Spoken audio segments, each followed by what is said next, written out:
อยู่นี่เป็ดอยู่นี่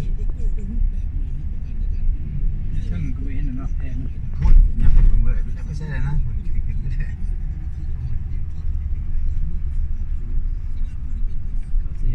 เขาเสียแบบร้อนจันทร์นะในประเทศนายเวียงนะ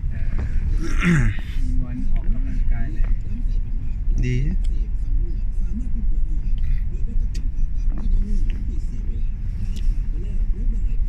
กำลังจะสร้างทางเจือน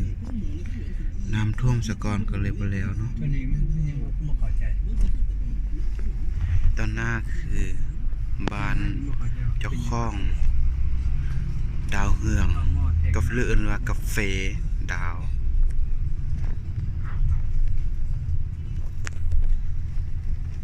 นี่โอกาสดีก่อนจะกลับไทยได้มาเที่ยวเก็บข้องปักเซอุปถัมภ์ด้วยทักษิณชินวัตรถ่ายวิดีโอในวงเล็บลาวนะทักษิณเซลทักษิณโมเมนต์ทักษิณไทยด้านนี้ทักษิณลาวนะอย่าเข้าใจผิดเด้อทักษิณลาวคนจำปาสักเพิ่นเป็นอาสาเป็นลูกศิษย์วัด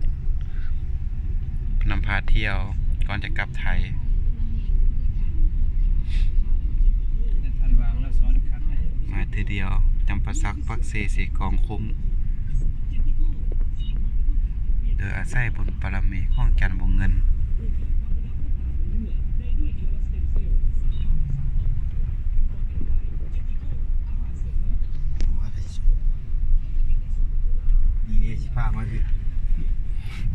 นี่อันนี้คือเฮือนทักษิณในอนาคตเด้อแต่ว่าตอนนี้เป็นเฮือนของไม่ออกอนาคตอันนี้เฮือนไม่ออกของกาแฟดาวเนาะเอิ้นดาวก็ได้เพิ่นว่าอนาคตเป็นแต่ยอดเอาเล็กกันบ่